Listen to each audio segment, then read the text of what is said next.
boundless reaches of the universe, there once existed a planet known as Krypton, a planet that burned like a green star in the distant heavens.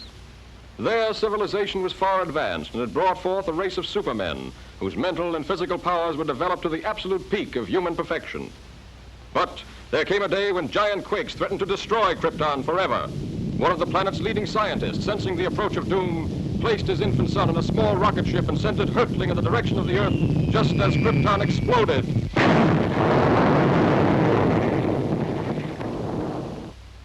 The rocket ship sped through star-studded space, landing safely on Earth with its precious burden, Krypton's sole survivor. A passing motorist found the uninjured child and took it to an orphanage. As the years went by and the child grew to maturity, he found himself possessed of amazing physical powers.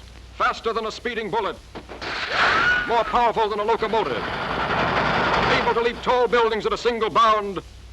The infant of Krypton is now the man of steel, Superman. To best be in a position to use his amazing powers in a never-ending battle for truth and justice, Superman has assumed the disguise of Clark Kent, mild-mannered reporter for a great metropolitan newspaper.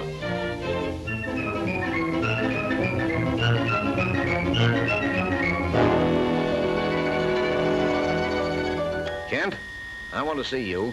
Just received another threatening note. Okay, Mr. White. Lois, another note from the mad scientist. Coming in, Chief. Now listen to this warning. He plans to strike tonight. Beware, you fools. My electrothanasia ray strikes tonight at 12. Total destruction will come to those who laughed at me and failed to heed my warnings. Beware, I strike at midnight. This nut may prove dangerous. Kent, you help Lois follow up her lead. She may have an angle on this thing. Yes, sir. But, Chief, I'd like the chance to crack the story on my own. Well, no. Thanks, Chief. But, Lois. Chief, don't you think that's a dangerous mission?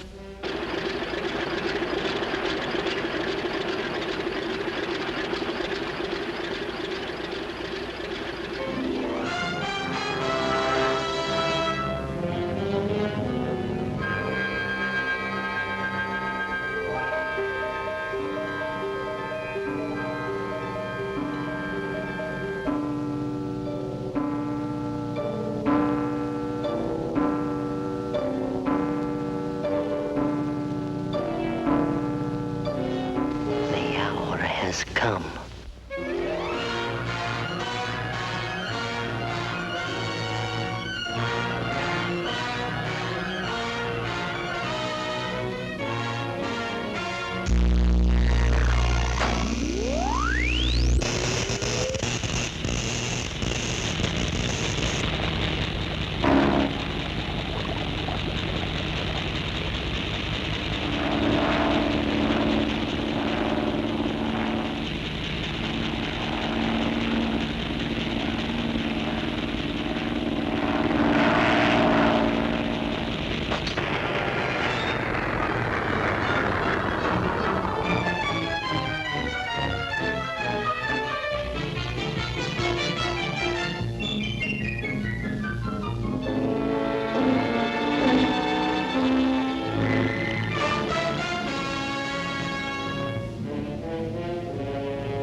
I'm a reporter for the...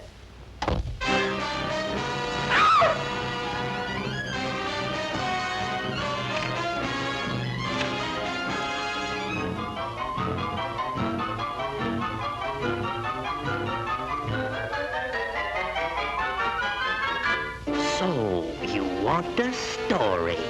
I'll give you the greatest story of destruction the world has ever known.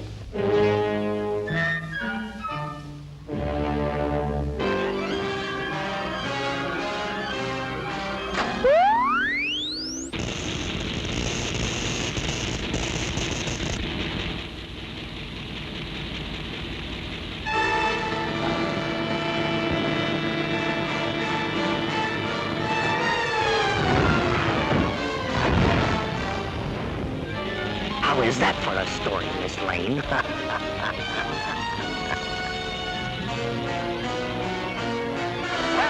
True to his threat, the mad scientist, whose warnings have held the city in a grip of terror, went on his rampage of destruction on the stroke of midnight. The deadly impact of his mysterious ray smashed the famous Tower Bridge, hurling cars and pedestrians into the river below. The police have warned everyone to remain in their homes. This looks like a job for Superman.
It's Superman!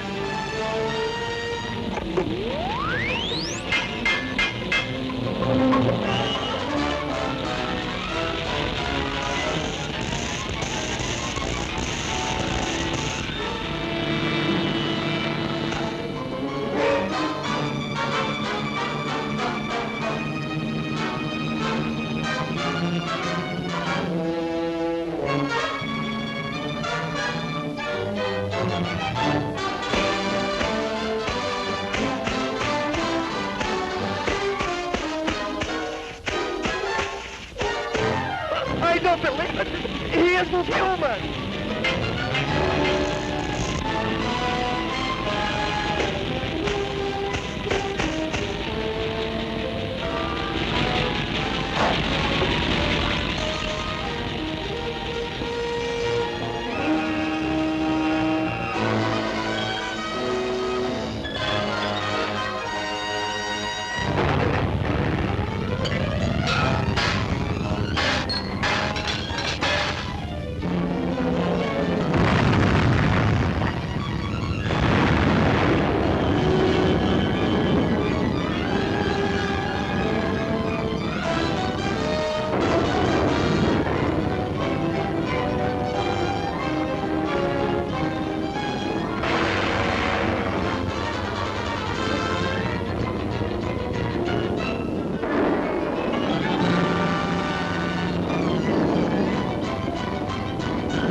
Congratulations, Lois. That was a great scoop.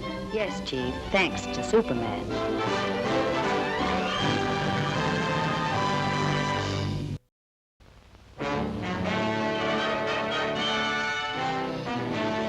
Yes. All right, we are now live. Welcome everybody to our watch party today. I am joined by Matt. Welcome, Matt. Thank you for being here. Hello, everybody. Yeah, no glitches today in the short that I have presented. We had a huge glitch last week. And I have been doing research on what happened last week. And there's no copyright strike. There is nothing on my channel to indicate what happened. More than likely, what I think happened was I had mentioned last week that Bela Lugosi had been, his children actually were instrumental in getting the law passed that images would be under copyright 70 years after someone's death. Well, next month will be 70 years when Bela Lugosi has passed, so that's probably what it was, and I was only, a couple weeks shy of that period. So that's the only thing I can figure. And then we'll try again in a couple weeks, I think, because what I was trying to show last week was really cool, if you guys haven't seen it. All right, so that's a little aside. Today, our feature presentation is Army of Darkness, which is credited from being from 1992. It was released in Spain on some, what was the name of the film festival? I can't remember the name of it, but released here in the United States in 1993. So depending on where you are, you might have a 1992 copyright for the movie or 1993. All right, so without further ado, if we are all synced up at the Universal and MCA company logo, we will cue up this movie. It appears that there are theatrical, director cuts. What was the other one, Matt, that people have? A TV cut? There's an international, a director's cut, called the bootleg edition. I know I've read, I don't know. I probably recorded this as it appeared on TV, so I might, on some videotape somewhere in the closet, might have the TV edit. Whatever version you have, we will totally make it work. The rental I have is just the theatrical, and about an hour and 20 minutes, hour and 21 minute long. And we've got a lot to have fun with in this movie, a lot to discuss, a lot of tidbits. But overall, this is just a fun way to spend a Sunday. All right. So if everybody is queued up, Matt, do you want to do a countdown? Okay. And we're counting down from 5, 4, 3, 2, 1, play. Press play. Okay, and we kind of just jump right into the movie. If you're not familiar with the Evil Dead franchise, or if you're a little familiar, this movie is the third in the series, and it's sort of a follow-up from Evil Dead 2. Sort of, not really. There's a big artistic license that they've jumped into this movie with. But of course, Ash is the main character, I guess the hero, anti-hero, whatever you would like to call him. Still follows the same kind of storyline that we love.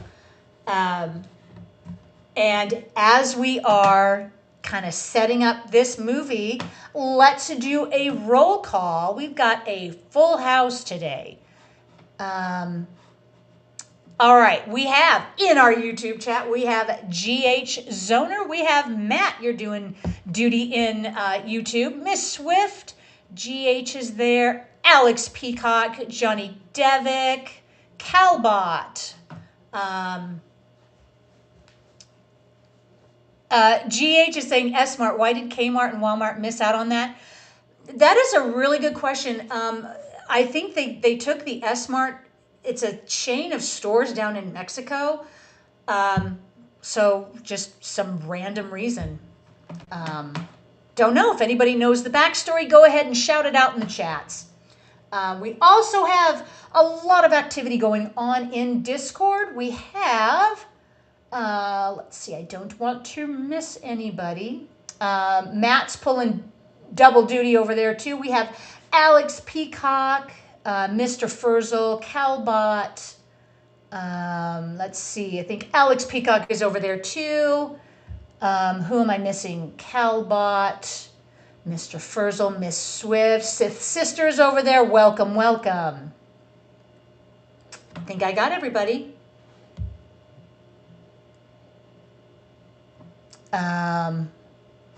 Oh, Alex Peacock, sad this Oldsmobile doesn't have a special GIF. You're kidding me. There's got to be a GIF. That is a famous vehicle. I would say that's Sam Raimi's personal car, and he has it appear in almost every movie he's made. So there's several movies to pull from where you should be able to find that car. Yeah. So you've got the Spider-Man, the greater powers, greater responsibility scene from the Tobey Maguire Spider-Man is inside that car. Well, if anybody has any way of making a GIF, maybe make one of this vehicle. That'd be kind of funny. Okay, Miss Swift, good point. For instance, in Army of Darkness, he's dating Bridget Fonda instead of Denise Bixter. So Bridget Fonda just briefly shows up at the beginning. And the continuity, I just laugh at this because it kind of picks up where Evil Dead 2 left off, except the scenery is totally different. I was doing a watch of Evil Dead 2 and then going straight into this. You know, where's the guys in the armor suits? Where's, you know, I just laugh. Yep. I just laugh. Be interested to see is like, yeah, when I first, obviously saw this when it first came out, probably most likely didn't see it in the theater. But it's probably, I'm trying to think of like, how did everyone get introduced to the Evil Dead franchise? So I'm pretty sure I saw this first and then had to backtrack to the first two movies. What is your guys' impression of the franchise? When did you first become aware? Did you guys see any of these in the theater? The first movie came out in 81. This came out in 92-ish, 3-ish. And the franchise continues on to this day, right? The one that came out this year is what, 6th in the series? I'm going to say 6th.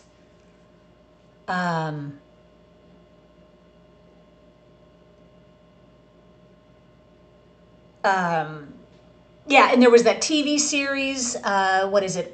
Ash vs. Evil Dead.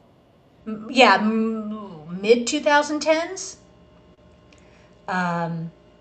There's just a lot of fun. And of course, the first Evil Dead, we had a watch party with that under Creator VC a couple years ago. Lots of fun. Yeah, exactly, Alex Peacock. Ash versus Evil Dead, this series lasted about, 3 seasons?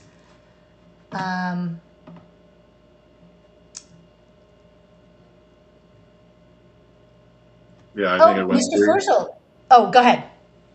Yeah, I'm thinking. Yeah, I'm trying to recall. I know it was at least 3. I think they kind of rapidly tried to wrap it up, but also leave enough to keep going for a 4th season. I don't think that's happening. Probably not, because I think it's been about 10 years since it ended. And if I'm not mistaken, Sam Raimi was involved in the first one, the second one, and this one. But when it came to this one, he didn't own the rights to any of that content. And he kind of had to make this one on the fly, if I remember correctly.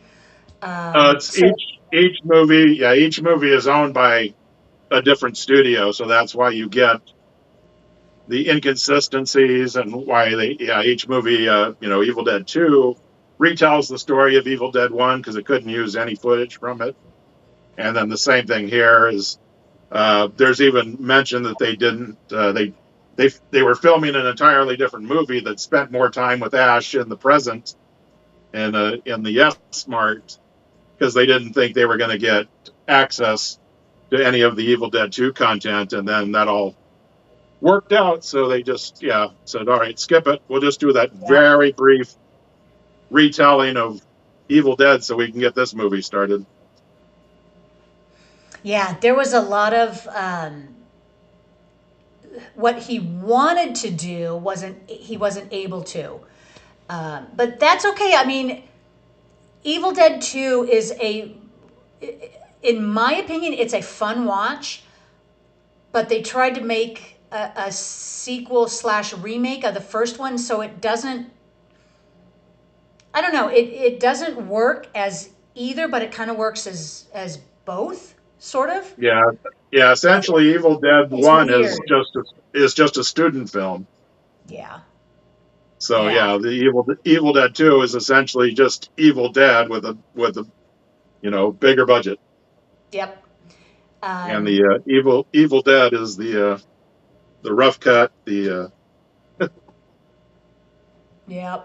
Okay, GH is asking, wasn't there a Darkman / Ash crossover in the comics? Yes, I think that was a fan-made project, I believe, not sanctioned through the comic company. Did I get that right? I haven't followed the comics, so I know the comics have done many, many, many crossovers. There's probably, that's when all Alien crossed over with everything, Predator crossed over with everything. There was, I think they wanted to do a Freddy versus Jason versus Ash Evil Dead comic or movie. That's true. The fans were really pushing for that, but that is not to be. I put together a quick parody where I just combined Ash versus Pikachu. So I have Ash Williams instead of Ash Ketchum fighting Pokemons. Oh, Miss Swift is saying Evil Dead 2 is my favorite. This is my least favorite. Has anybody seen all the movies in the franchise, including the recent the recent one that came out? I kind of lost interest after this one, so you guys probably know more about it than I do. Yeah, the first Evil Dead was essentially another reboot, and all I heard about it was terrible, and I had no interest, so I haven't followed anything past these first 3 movies, and then I watched the TV series. Gotcha. Oh, yeah, GH is saying, that jack shit line had me rolling the first time I ever saw it. And it does, GH. It has one of the best movie lines of all time. There's a lot of really good one-line zingers in this movie. It's a lot of fun. Miss Swift I have seen up to Evil Dead Rise, which I believe is, I want to say, is that the 2013 iteration? Or was 2013 just a complete remake? Johnny Devick, I haven't seen any of the newest, and the remake I can't remember anything from. Yeah. So we have, I think this is supposed to be a takeoff on like King Arthur. We have Lord Arthur and, what do we call him? Duke Henry the Red. And I think what would have been funny is if they had called him King Arthur, because then that's a direct reference to Monty Python, and I will always have that in my head. King of the Ooh, King Arthur, King of the Britons. All right. In Discord. Oh, go ahead. Yeah, I was going to say too. I don't think the Wizard ever gets called anything more than the Wizard, but if he's the stand-in for Merlin. Yeah, very much so. And kind of curious as to where, because this preceding, so now that we're getting this, we've gone from the horror to now that's like both Sam Raimi and Robert Tapert are combining this into this medieval fantasy comedy, because right after this, goes into when they started Hercules, the Legendary Journeys, that came out in 1994, and then that led to Xena, which brought back Bruce Campbell into the his character Autolycus in Xena. I was thinking he was in the Hercules show, but it was Xena. I think it's the same character, so I think he was first introduced in Xena, and then as Hercules and Xena were both going at the same time, that he then crossed over into Hercules episodes. But don't quote me on that. That's been a long time ago. And here we have our first introduction to a Deadite. And this movie is chock full of Deadites, which is some awesome special effects.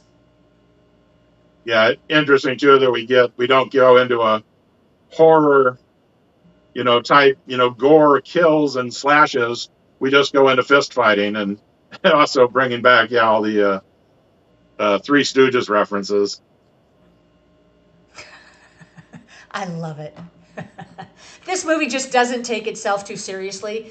And the first couple movies in the franchise don't take itself too seriously. And I would hope, since they continued on, that even the modern iterations of this, they don't take themselves too seriously to make it a really deep, angry slasher. You got to keep that cheekiness, as Mr. Furzel over there does mention the Deadites are so cheeky. Yeah. Sith's sister, I got to see Evil Dead 2 in the little retro theater with a lot of fans, and it was great. Awesome. And we do have Ash with his missing hand that he chopped off in the second movie, which is cool. So it fits right into the chainsaw. Yeah, they get it right here with the chainsaw, because he stops using it pretty quickly, because we don't have to talk about how does he have gasoline to keep it powered up. But then all the continuity errors go to the shotgun, because it's that thing. He fires that multiple times without reloading. It's only a 2-barrel shotgun. I noticed that, and we'll probably comment on that. He never stops to reload. He probably gets off 20 shots, right? Yeah, that's where you might see some of the when you go to the director's cut, you might see the little extra minutes there where it took to reload the gun that were just cut for.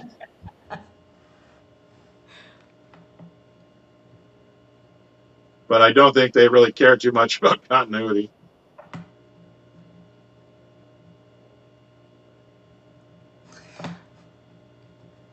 I think also the sound effects of the shotgun have it you can hear it reloading like it's a pump action. Like he's pumping it, which you wouldn't do with a 2-barrel reloader.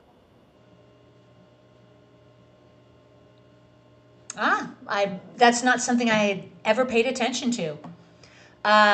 Johnny Depp, Ted Raimi, was he in the shot? Yeah, Ted Raimi's he's at least 4 different characters in this movie seen throughout, and Ted Raimi was always, he's in Evil Dead 2. I know he's doing all the costume work inside. Yeah, so there's many. I think all is Sam Raimi's dad is in this, and all sorts of the extras in the background are just crew. There's even scenes where you're supposed to look for Sam Raimi himself walking into shots. So you've got all the armored knights, and then just some random dude in t-shirts and sneakers. Pay attention. Let's see if we can find it. I know Ted shows up pretty prominently in one of the later scenes. But yeah, look through him throughout, because I think he's gonna show up quite a bit.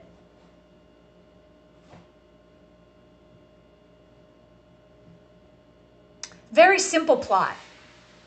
He's showing up. It's supposed to be what, 1300 or so, 1300 BC.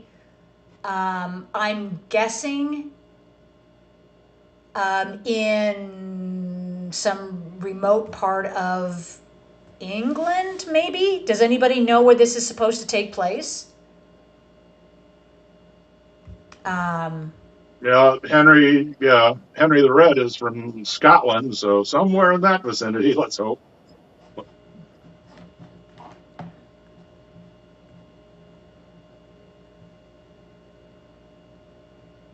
Now, to answer Miss Swift's question about how much ammo did he bring, how much is questionable, but later there will be a shot when he opens the trunk of his car that he does have a box of shells with him. So.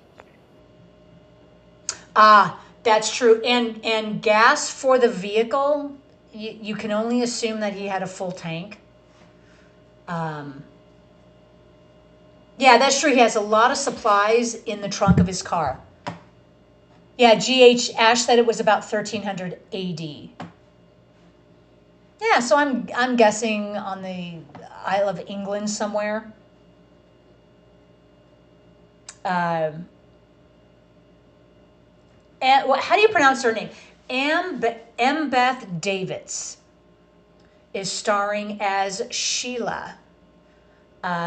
She has got quite a history in Hollywood, in such movies as Bicentennial Man, Matilda. Those are the prominent ones I know her from. What else has she been in that we would know? Matilda, Bicentennial Man, Schindler's List.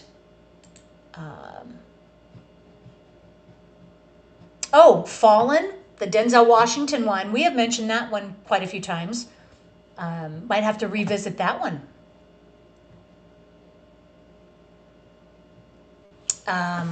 Alex Peacock says she was in Murder in the First, and last I remember her was in The Amazing Spider-Man 1. I'm not surprised. Her career goes back a couple decades.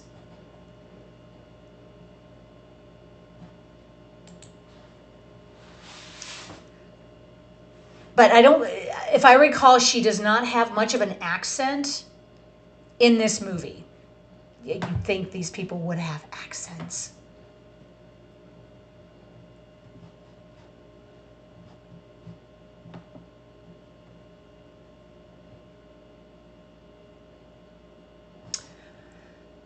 All right, let me see if... So this is the third one in the franchise. The first one coming out in 81. The second one comes out in 83. This comes out in 92.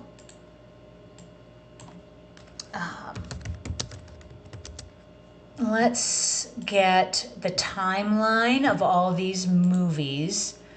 Okay, Ash versus Evil Dead was 2015 to 2018, so within the last 10 years. What they consider reboots and new chapters. Evil Dead 2013, then you have the Evil Dead Rise, 2023, Evil Dead Burn from this year. I think the new ones from 2013 on are kind of standalone. And in no way would, continue on the story? I don't know. I mean, I think this franchise has quite a long life if done properly, and you can just continue the story on and on.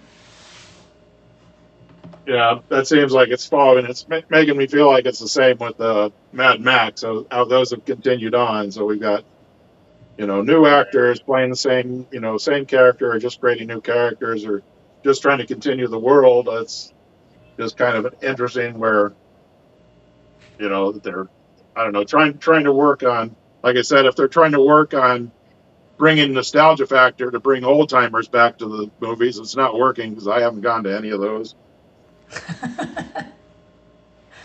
I have a feeling, anybody correct me if I'm wrong, if you've seen these new iterations, you can very obviously tell the Evil Dead franchise of the 80s and this one in the 90s, they are using nothing but practical effects. Beautifully done.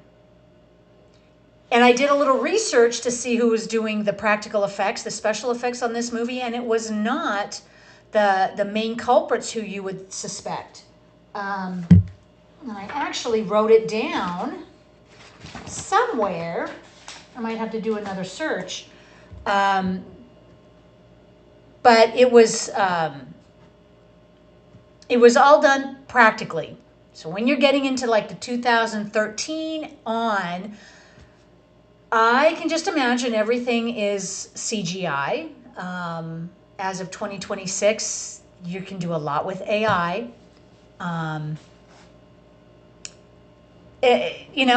Does that take away from the enjoyment of it?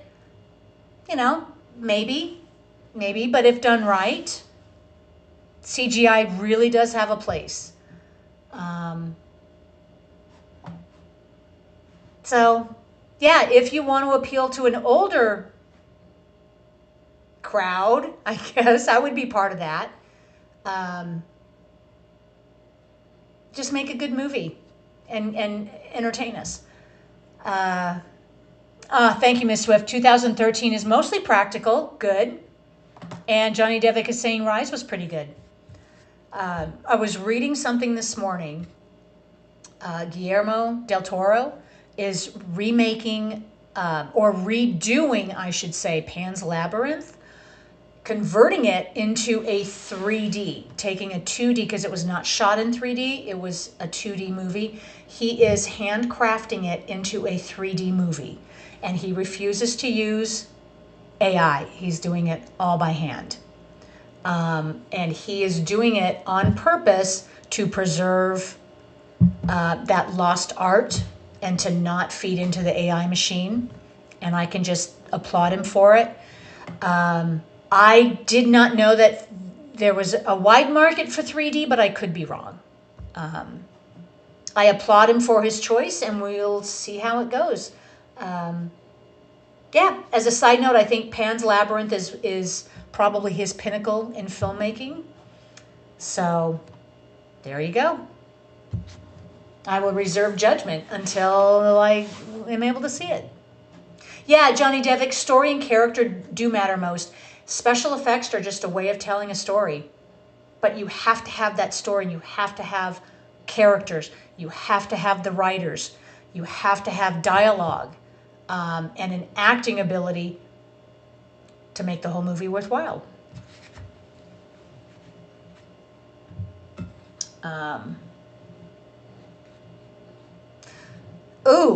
Alex Peacock is saying Phantom Menace made money on its 3D release, so good luck, Guillermo. Phantom Menace in 3D? Hard pass. Yeah, I haven't kept up with all the theater gimmicks, so yeah, and I've never seen a movie in any of the. I don't even know where I heard of any theaters in my area that have all the. They're called what, the Theater X or 4X or whatever it's called, but where you get all your seats are moving and you're getting sprayed with water and. Oh. Then I haven't heard anything much on those, if that's because now movies and directors would then have to cater to that experience, where a lot of times, where you'd see movies that were made in 3D and you could just see, like, well, this was obviously meant to do 3D. And it's always, I think the most impressive I saw, because 3D is always something like coming at you. And I think it was the movie Hugo that I watched, where they spent more time on what was going on in the distance. So the theater backed away from the screen, backed away from you, which really caught my eye. Going, wow, look at the depth. Not like, oh, something's coming towards me. It's like the impression of how far I could see into the screen. Interesting. Was Hugo filmed in 3D? Because sometimes if it's not filmed in 3D, Yeah, I believe That it was, transition yeah, intended that doesn't way. work. Yeah. Um, yeah, either you film it in 3D or, as you guys are saying in the chat, Johnny Devick is saying 3D is meaningless. Alex is, I avoid 3D, doesn't work for me. It's just lost with the ages. Yeah. Yeah, I think a movie, especially when you see a 3D movie not in 3D, and you can tell. I think the most offensive one is iRobot.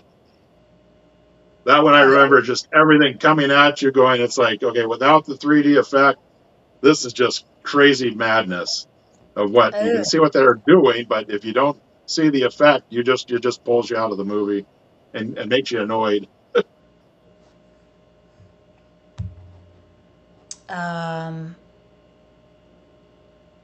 Alex Peacock, Tron Legacy worked in 3D. The later Pirates movies did not. Tron Legacy in 3D. Oh, I think that was filmed in 3D, if I remember correctly. Yeah, GH says the original movie experience is gone and they are just trying to make more money while being as lazy as possible. Yeah, I think that's just the shift in viewer preference. Studios, the movie studios, the movie theater companies. It's ever evolving, and it's been evolving since the creation of it. Things just evolve for good, bad, and different. I still much prefer in picture practical effect to a CGI creation. Yeah, I think they would call me old school. Mr. Furzel says they are re-releasing Endgame again, and even though I was there for the first time and watched it 3 times in theater, I got no interest in going back just to give them more money and lose the experience. Yeah, sister, agreed. That was just such a moment in time, and it can't be recreated again.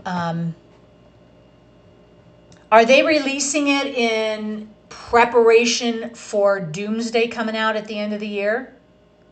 I have a feeling, as a money grab. That would sound like, yeah. Let's see if they're gonna, yeah, redo that whatever 30 movie marathon. Yeah, see how many more people show up for that one. Yikes.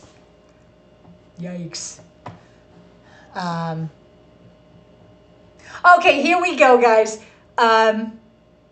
I love these little deadites, these little guys. And I think they're all supposed to be like mini ashes, right? Yeah, it plays off of the, I think that was in both Evil Deads, there's a scene with the mirror, so they just keep getting more and more things they wanted to do. They wanted to do originally, but couldn't. The payoff here is all these are, mirror reflections, which was a creative thing, is that they're all tiny because they all came out of the broken shards of the mirror. And this is so cheesy and so fun. You would think deadites are what they're spawned from the Necronomicon, speaking the words from the book.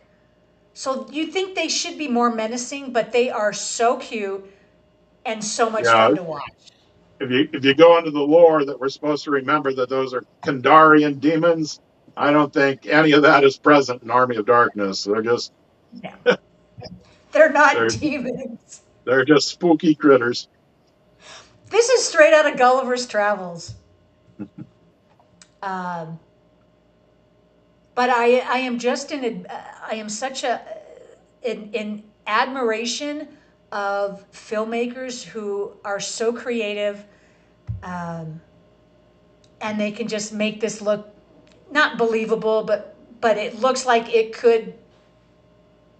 Just have fun with it. Yeah.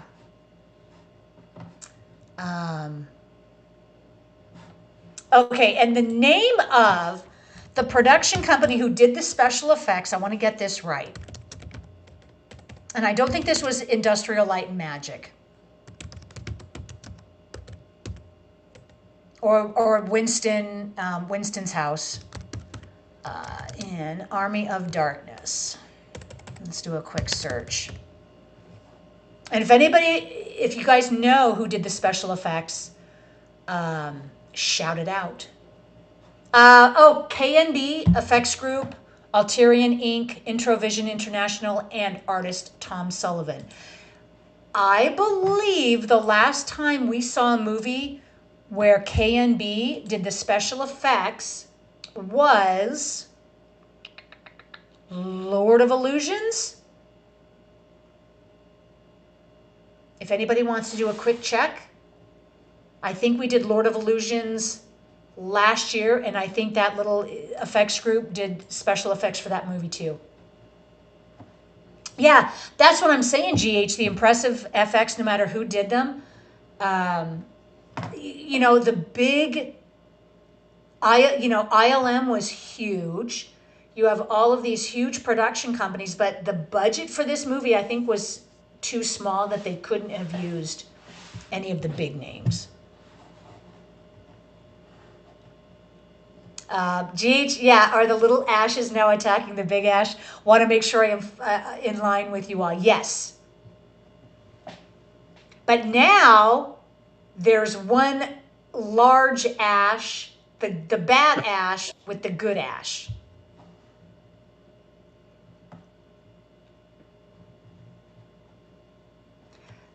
For all of you not watching the theatrical, we are about 34 and a half minutes in.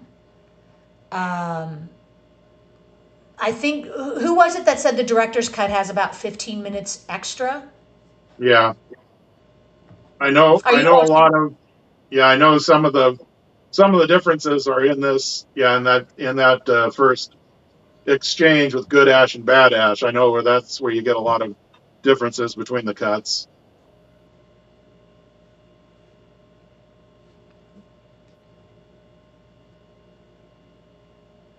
So is it just me, or have we not had the amount of bloodshed in this movie that we had in the second one? Not yet. We haven't had a lot of bloodshed yet.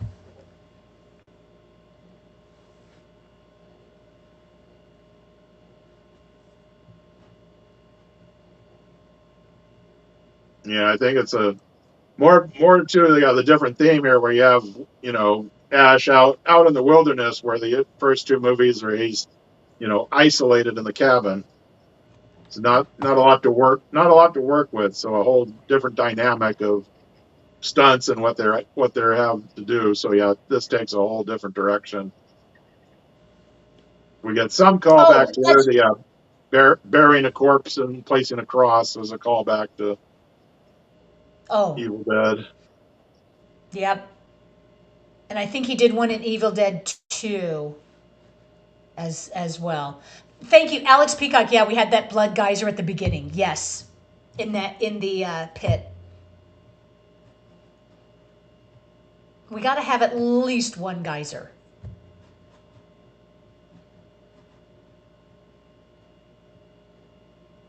And he hasn't found the book yet, right?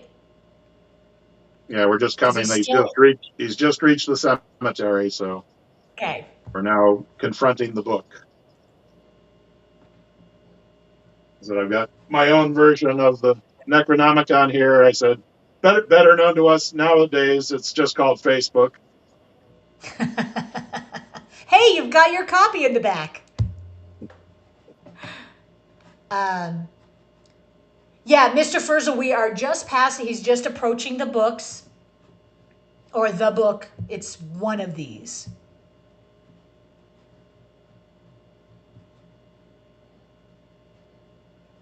Yeah, okay, Mr. Furzel is reminding us, it's Klaatu Barada Nikto? Did I get that right? That he's got to say? You got it mostly right, Sharon.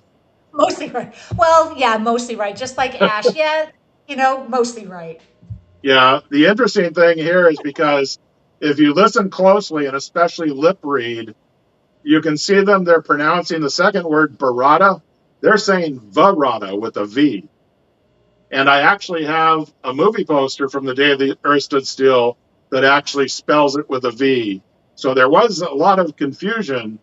But even here, when I'm watching with subtitles, it's all with a B. When I go on IMDb, they use the B, but they're definitely not saying that. I tried to look at see if I could get a copy of the script, but couldn't find one to see. But I'm pretty sure whether the actors just said it with a V, or if it's written with a V, or if I'm just hearing things. But I'd go in this, they're definitely saying the word Varada, not Barada. Yeah, So you get it mostly right. Ash gets yeah, it mostly right. yeah, that's the Um, funny that the photo I posted before we started in Discord said I have a T-shirt from Day the Earth Stood Still. It says Klaatu Barada Nikto, and the yep. company that made that shirt, everyone started complaining because nobody like current, because that I've had that shirt's probably 20 years old, but even back then all the kids who were buying all the cool T-shirts from this company had no clue what the day the Earth stood still was. And they were all complaining because they go, why do you got this classic line from Army of Darkness with some stupid robot on it? I just had to go like, hey, gather around, children, let me tell you a tale. Uh, then you want to get into an explanation of what Hollywood used to be. Yeah. Miss Swift and Mr. Furzel posted gifs of that movie. Oh, Miss Swift added a confused John Travolta at the bottom. I love that. I love that little gif, that little meme of John Travolta that confused. Um, Yeah, and then yeah. Calbot here posted the picture of the Star Wars action figures because that's in Return of the Jedi. George Lucas put created alien races. So you have Klaatu, Barado, and Nikto are all alien creatures in Jabba's palace as a Uh, tribute to the day the Earth stood still. I love it. And I want to say late 50s. The original came out 1951. Okay, it was 1951. Early 50s, the original came out. Yeah, some of the most original ideas that came out of Hollywood were in its heyday.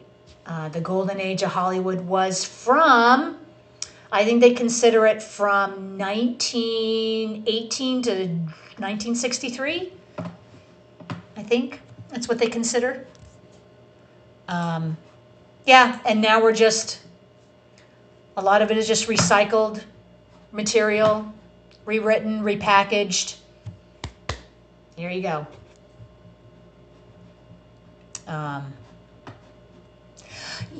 Yeah, Johnny Depp. There was a remake with Jennifer Connelly and Keanu Reeves. That was 2008.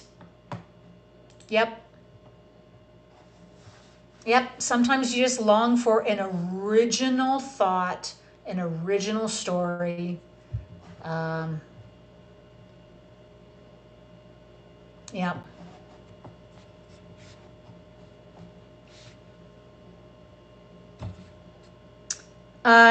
Wow. Time is marching pretty darn quick. We're about halfway through.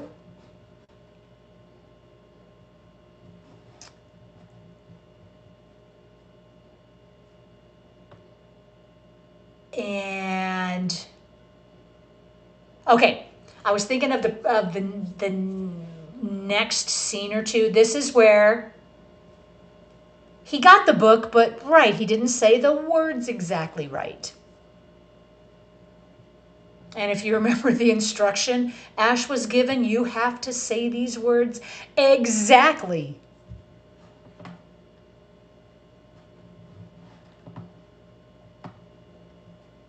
Oh, yeah, Johnny Devick. The eye on the shoulder was used heavily in Resident Evil 2. That was a great effect.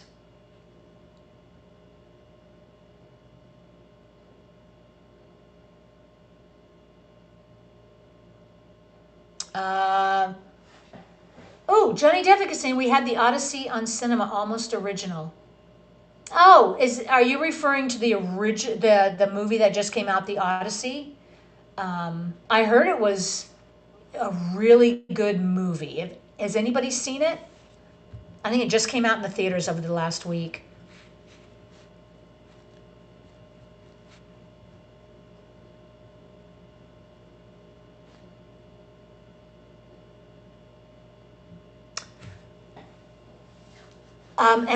Okay, I am going out on a limb here and saying because Ash screwed up those lines a little bit, the Army of Darkness, this is what the Army of Darkness is referring to, is that now all the dead are rising. This is a cool effect. A lot of this is stop motion. And I should have written down who the master of the stop motion on this movie was. Okay. Yeah, this is a lot when we get into the battles here. There's just like all at once on screen. You'll see stop motion, puppetry, costumes, all going on at the same time.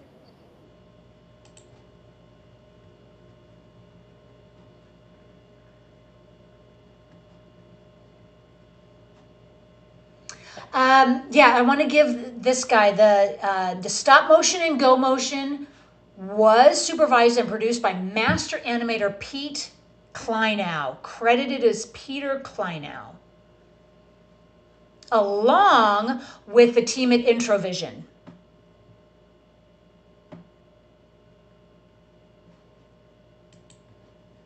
So yeah, they've done a lot of the practical effects with the stop motion.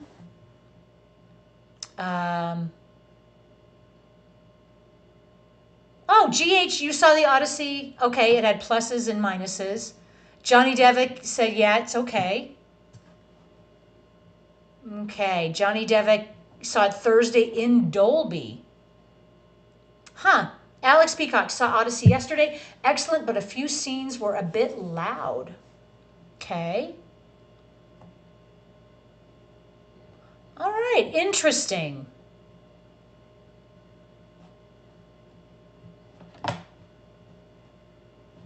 Yeah, I've been hearing a lot of different reviews on the Odyssey. Eventually, I want to get around to seeing it, though.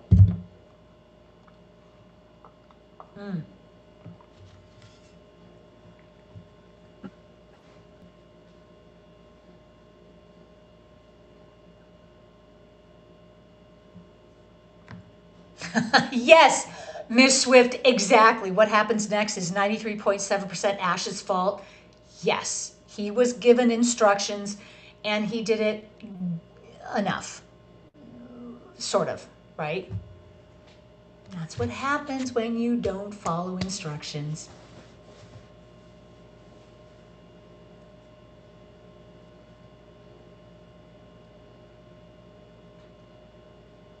Well, I must say that Bruce Campbell, his character Ash, throughout the entire franchise up until this point, he cut off his hand, he's been roughed up, he's been beaten up, he's been cut on his face.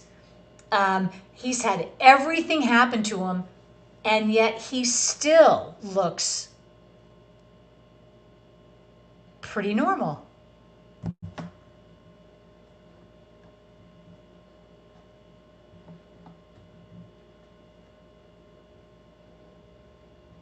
Yeah, it's a lot of growth from if you watch, the first scene. If we're going from the continuity of the first movie, this is probably only 1-2 days of his life, and he starts off in the early morning as just another drunk frat boy going to a party. So now he's the savior of the world. You know what? I hadn't thought of it, but yeah, if we're going on strict continuity, the first one happened basically in, I think it was just one night. The second happened in 2 or 3 nights. And so this would pick up right after that.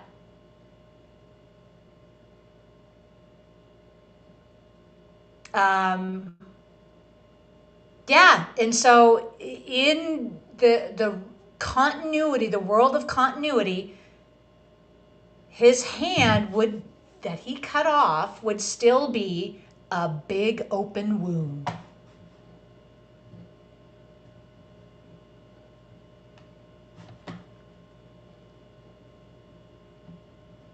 Uh, yeah, Johnny Devick says he got cancer recently, but says it isn't treatable. Yeah, there was an announcement early this year that Bruce Campbell announced he had cancer, and you know,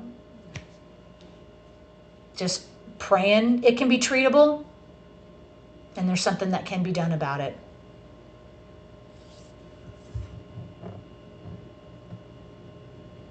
Yeah, here we have this scene. Yeah, now we have, yeah, again, stop motion, puppets, costumes, live actors. Yeah.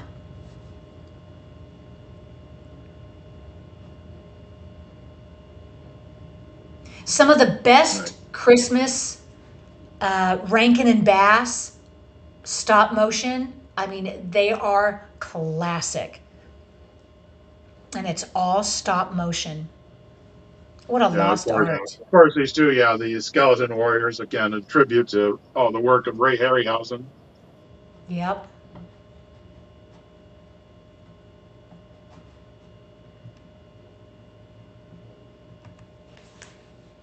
Mr. Furzel over in Discord says, I taught the Odyssey for years, and I have read the Fagles and Wilson translations. Nolan's version was good, but the dialogue was too modern, and they made some weird choices to make its theme something that had nothing to do with the story and characters. Yeah, that's kind of what I heard. I don't, I don't know. You're taking a classic piece of literature and you're modernizing it. Yeah, interesting. Mr. Furzel, that picture you posted, I think, is from. Is that from Jason and the Argonauts? Yeah, From that would be early, Jason. Early 70s. And that is a classic movie that had live action mixed with stop motion. Oh, what other movie did it well? Clash of the Titans from 1981. Okay, everyone waiting for the Ted Raimi cameo. Look closely. There we go. And I think he has a little speaking part here. Yeah, they call out. Yeah, they pledge their allegiance to Ash here.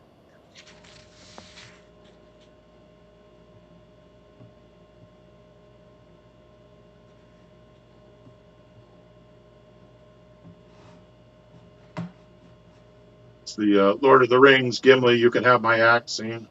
Yeah.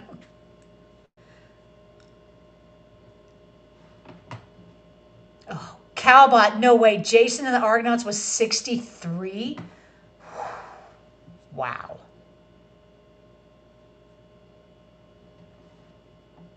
There he is, Ted Raimi.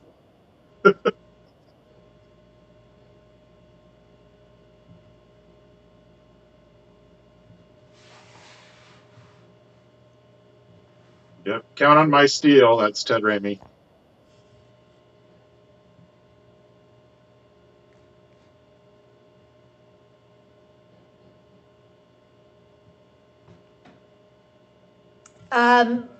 If anybody is keeping track, that makes it is it the second appearance of Ted Raimi that we've seen?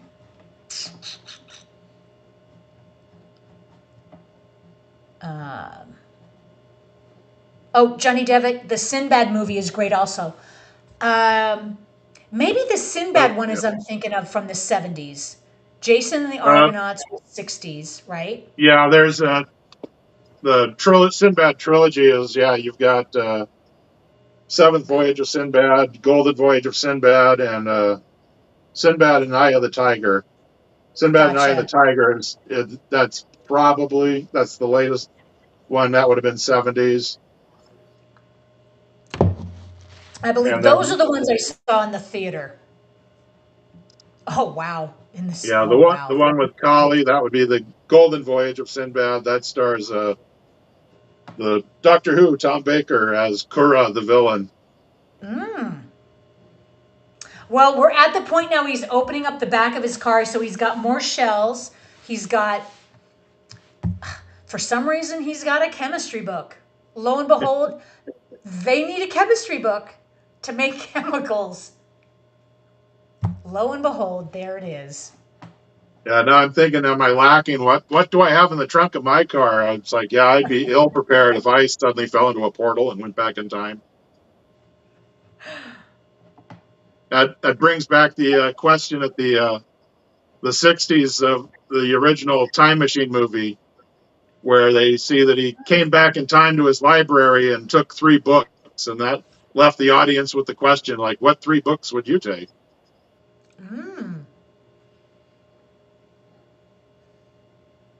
Well, if you were going back in time, would that make a difference? What 3 books would you take? If you're going in the future, what 3 books would you take? I'd have to grab my entire encyclopedia collection, and that it might actually be used. I might actually crack one open, might be useful. I've still got somewhere on a bookcase those stupid encyclopedias that never used and never need to use now. Yep, the age of the encyclopedias is over. Miss Swift, don't forget Patrick Wayne. Yes, he was the star of one of those, if not more than one of the Sinbad movies.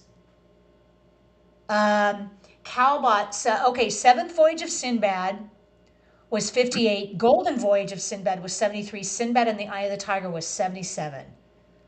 Wow, that takes me back.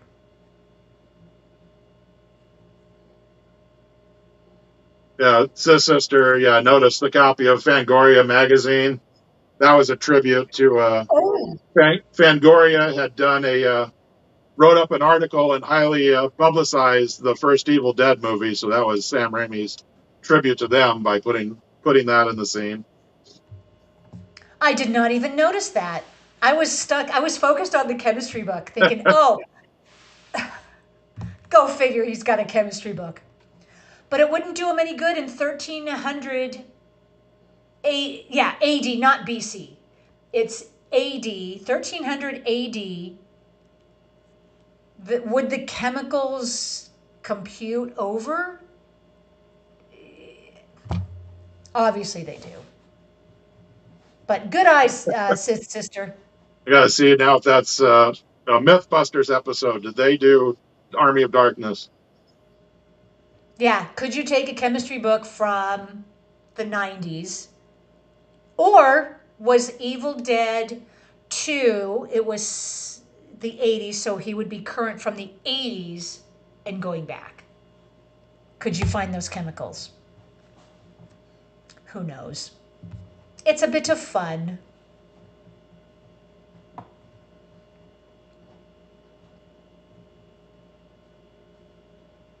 And we have Sheila is completely turned over to the dark side. Poor Sheila.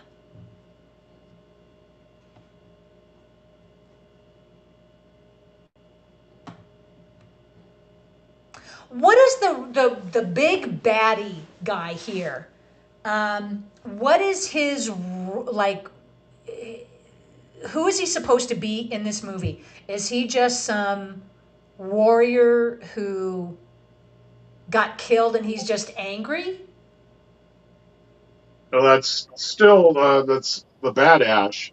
He rose from the grave. Okay, that's the Bad Ash. Okay. Yeah. Oh, the one that he. Okay. Yeah, the leader, the commander of this army is just Bad Ash. Yeah. So whether he's got some, if he's running the, the end game for the Deadite army, or if he's just pissed off at Good Ash, who's to say? Just a personal grudge, nothing more. Could be. And now we're approaching the final standoff. The Army of Darkness. Really well done. Combination of the stop motion and the practical effects. I mean, this movie is just checking off all of the boxes as to why I absolutely loved the theater experience, loving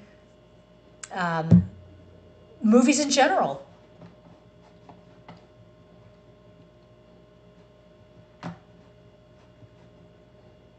Still, another interesting thing is, yeah, how Ash is taking over here. Because it's like, why these are medieval knights whose entire lives have been dedicated to battle tactics and fighting. Why is they seem like idiots without suddenly Ash showing up to go, here's how you do it. Let me show you.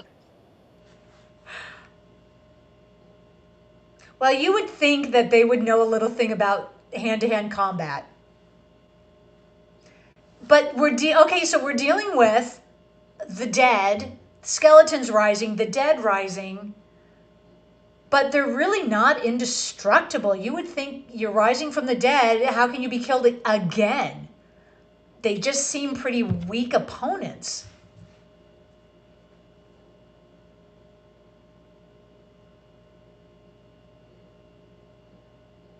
Well, that's what makes this movie fun. Yeah, you're not seeing a lot of that apart from Sheila becoming evil, we're not seeing a lot of the possession factor. That's where Evil Dead was. It was all the humans were possessed by demons and became villains. You're not seeing that here. So the army is all skeletons who crawled up out of the grave, not possession of the living.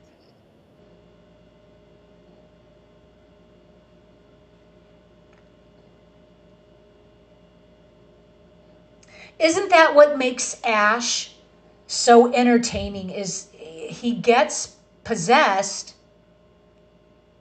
sort of, but he's almost got like this natural immunity to it. I was just like, Or because Bruce Campbell has mojo. you know, He's the king. yeah.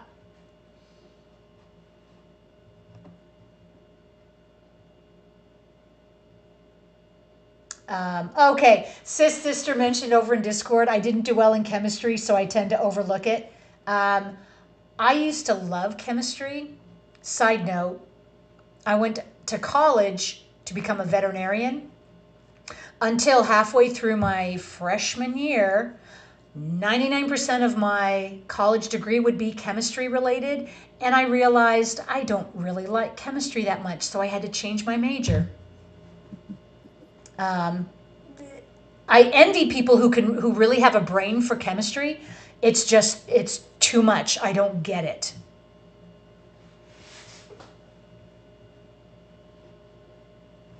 All right, they've breached the castle walls.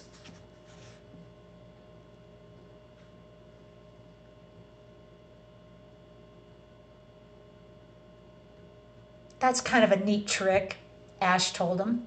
Well, it's got that one. It's got a really showmanship quality because you notice they do the intro and then as soon as the fight starts, it's just chaos. It's like we didn't learn anything more than this fancy. Yep. But now we get the interesting. Is now steam powered. Interesting. Yeah, they got the car here. And all the skeletons just politely stand still to get mowed over. Yeah, they're really easy to dispose of, the skeletons. This is reminiscent of a Mad Max.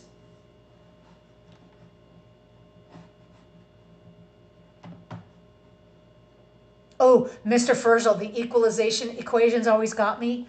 I think that was the only thing in chemistry that I understood for some reason. I couldn't do it now to save my life, but I understood at the time how you equalize an equation.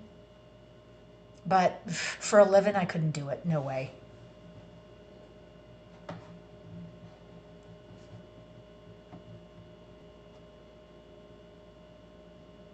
Oh, this is reminiscent of Fright Night, where she's been turned, but yet she's pretending to be nice. Oh, GH. Yes, we should do Prince of Thieves with Costner's bad accent. Ugh. That movie would have been so much better had no one tried to do their accents, just speak normal.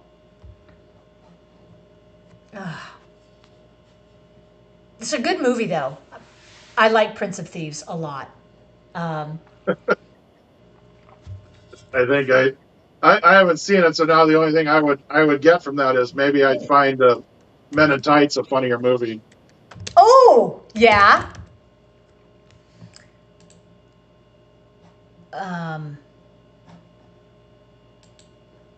Yeah, Prince of Thieves without Alan Rickman would just not have been the same, and I think he made the movie. Yeah, GH, I remember that when that flick was huge back in the 90s, yes. All right, well, these guys are doing well protecting the book.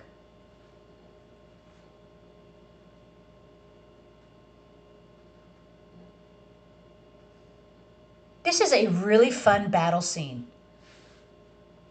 And here comes, what is his name? Red? Calls It's himself Henry. Red?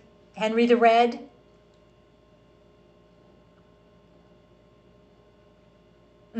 That's right. G.H. Morgan Freeman was also in Prince of Thieves. Oh, he was good.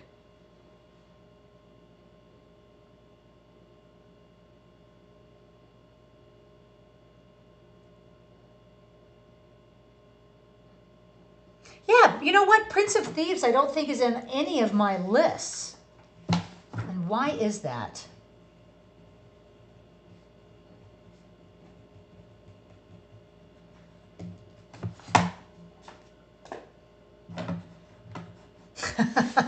Yes, Sith's sister posted over in Discord a GIF. Unlike some other Robin Hoods, I can speak with an English accent. That's from Yep, that's Men in what is his Tights. name? Carl Hughes, Carrie Ellis.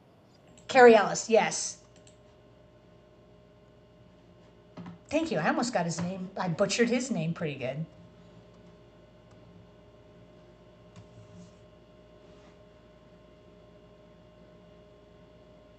Wow.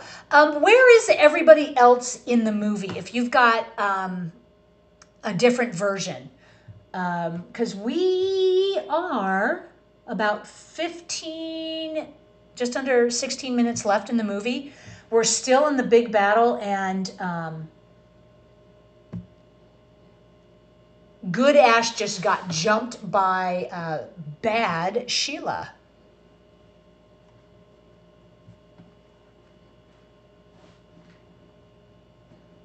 That's the name of it. Thank you, Johnny Devitt. Men in Tights. That's the comedic Robin Hood version.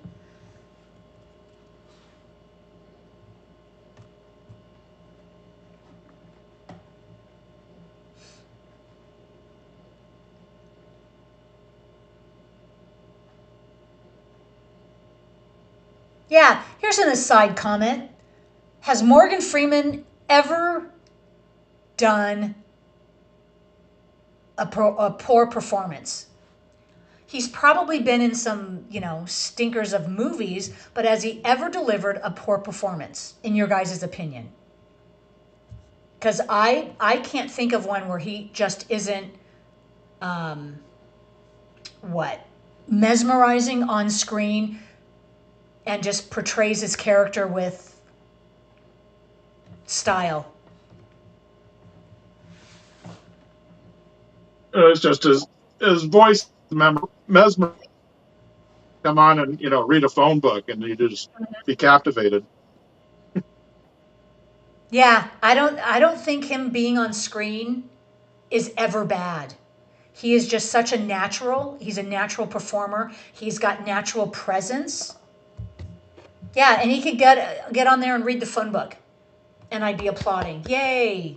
Great job. Yeah, GH is saying nope.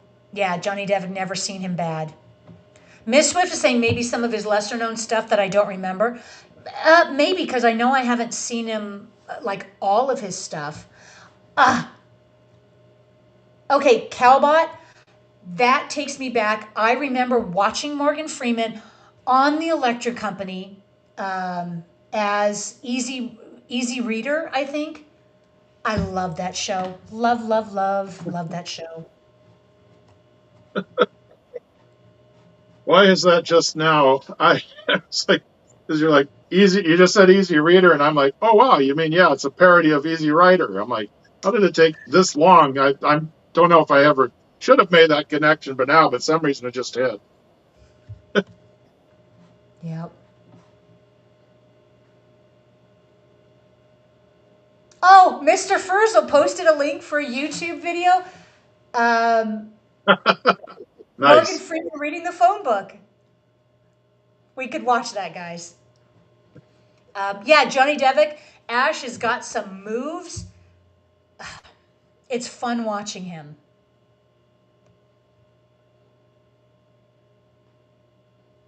See, now he's got more cuts on his face. They seem to heal up really fast.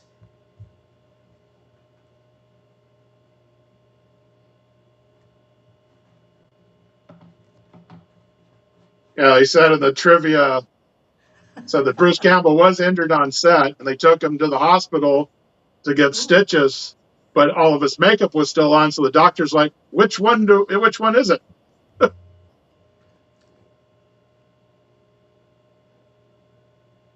Yeah, wasn't he injured in one of, I think it was one of his falls, was it?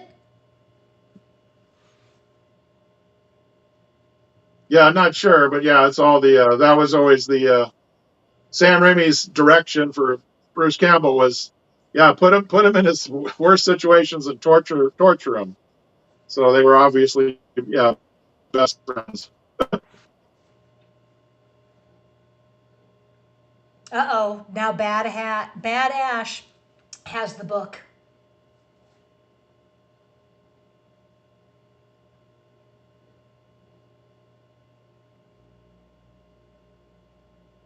I just realized that he cut the hand, he used a sword, cut off the hand of Bad Ash. The same thing he did to his own hand in Evil Dead 2. I wonder if that was just a fun aha reference moment. Yeah, that is. It's fun, yeah, to watch the continuity because, yeah, when Bad Ash, when they first are a conjoined twin and then split apart, that they are keeping that the replica has both hands. Yeah. In those scenes, and then as they spin around in battle, it's fun to watch the continuity of, okay, did they make sure, yeah, good Ash has a metal hand, has no hand, and Bad Ash has both hands. That's right. At the beginning of this movie, he constructed a metal hand. I mean, that's some skill. Give yourself a metal hand. Yeah, Johnny Devick, it's like Darth Vader and Luke.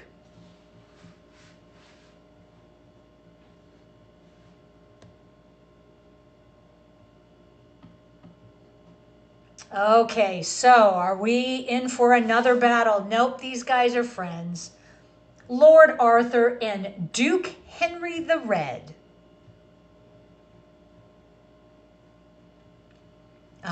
And peace was bestowed on the land. Oh, Mr. Furzel, Evil Dead, the game. Seriously, is there a game?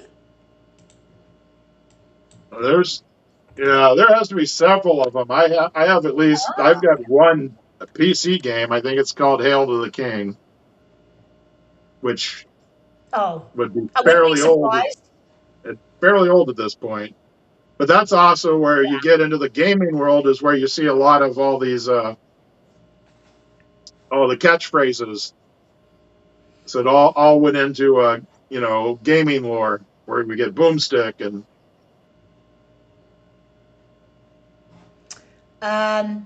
Yeah, Johnny Devick says lots of games. I would not be surprised if there was a franchise of Evil Dead games.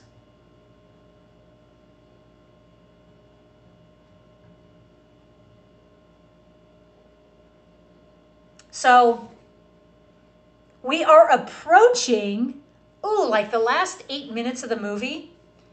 And I kind of like that Sheila does not go with him, because that would be kind of cheesy.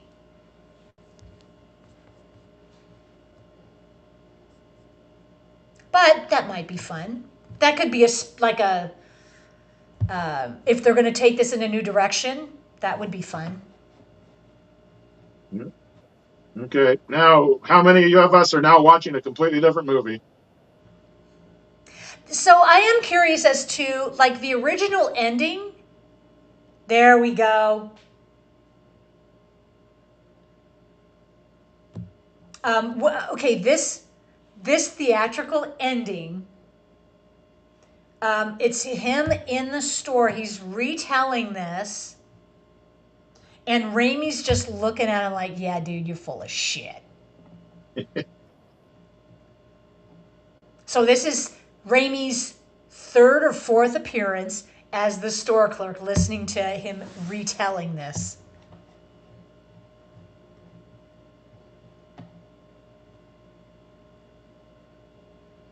And we saw Bridget Fonda at the very beginning of the movie. I don't think we see her in this scene.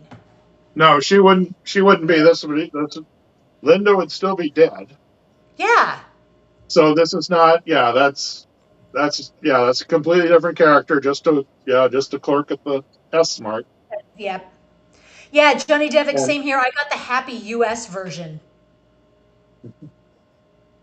What is the, for anybody with the director's cut or the alternative version, what is the alternative version like? And do you like that better than this?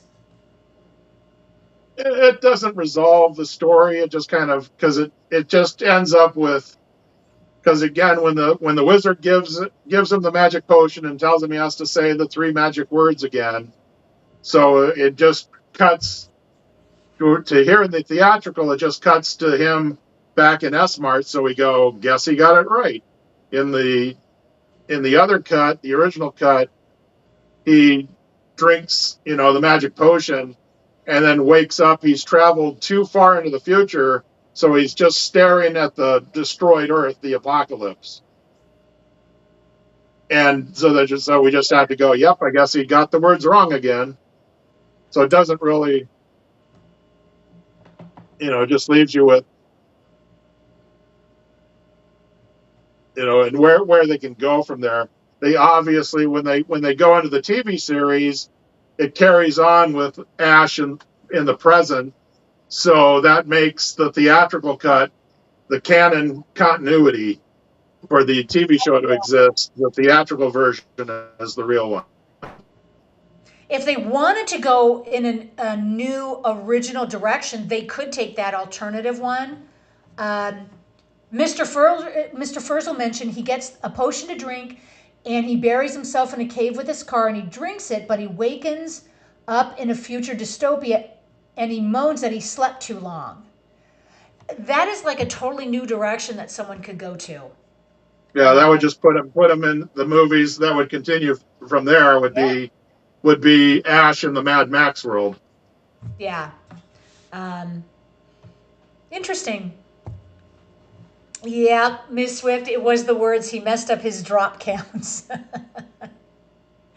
Yeah, all right. Whew. That's under an hour and a half movie, and it just moves along, and there you go, guys. That was a lot of fun. Is anybody still in their movie watching it, or are we all pretty much done?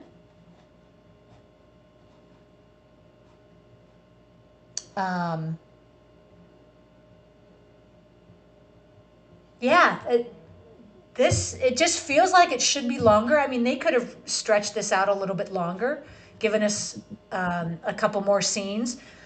which is what I like in a movie, to feel like it's done well, and I wouldn't have minded a few extra scenes. Yep.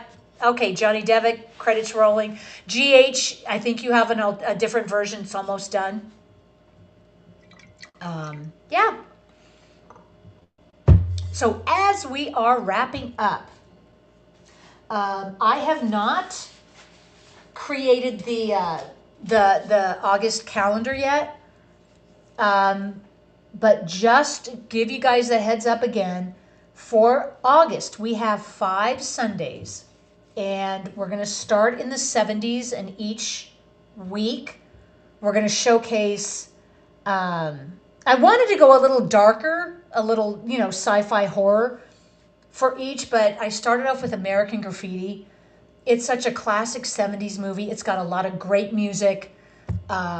It's fun. We're going to start off with American Graffiti from 73. Then we're going to go The Burbs from 89, Event Horizon 97, Donnie Darko 2001, and then end on The Avengers 2012. All right, hey, we've got Sith Sisters Wife's Cheese Rating. Here we go. One of my favorite movies, just a fun ride, not requiring much thought, and always enjoy Bruce Campbell getting hit over and over again. I know, right? Wife's Cheese Rating. Army of Darkness blends horror, fantasy, and slapstick comedy with its iconic chainsaw hand and shotgun against skeletons and other undead creatures. A major cult classic celebrated for its humor and action. Very well said. Just like The Stinging Bishop Cheese. This too is a cult classic with its famously pungent aroma, comes from being bathed in perry, a pear-based cider as it ripens. Despite its strong smell, often compared to wet socks, its flavor is surprisingly mild, creamy, and nutty, with a gooey, spreadable texture. But whether it's a cheese or movie, you'll have a stinking good time watching this movie and eating this cheese as long as you pinch your nose. I love that. Love that. Very well said. Yeah, and that pretty much sums up what we've watched today. Johnny Devick is asking, how many cheeses are there versus movies? I guess we shall see. Sister, if your wife ever can't come up with a cheese, you could just recycle a cheese over and over again, make it fit. But I am guessing there are we're getting, there's the Razzies, and now we have the Cheesies. We have the Cheesies. I like that. Matt. You have just coined our phrase. All right. So, it has been a pleasure today. I am in such a good mood now. I'm having a hard time staying awake today. For some reason, this is just a very low-key Sunday, and I am just raring to go. Got a lot of energy now. Thank you all for being here. Thank you, Matt. I appreciate you being here. This is great fun. Yep. Always a good time. Always a good time. And if there are any parting words, speak now as we wrap it up. And next week, I was going to mention something. I can't remember. I didn't make a note to myself. There are, just as a side note, there are so many public domain / copyright free cartoons and content that I'm finding. I would love to eventually, I want to show all of these, the 17 Superman cartoons. It was just the epitome of animation back in the day. If I don't do them all in a row, because I've got such other fun content to do, I'm eventually going to get to all of those Superman cartoons. And just, show you guys a blast from the past, what Hollywood used to be like. I know, GH, Superman rules. Yep. So just be on the lookout. I will do either a 10-minute or a 20-minute countdown, depending on what kind of that extra content that I have. And yeah, Johnny Devick, if you want me to spread them out, I've got a perfect 20-minute segment to show next week, and it's a blast.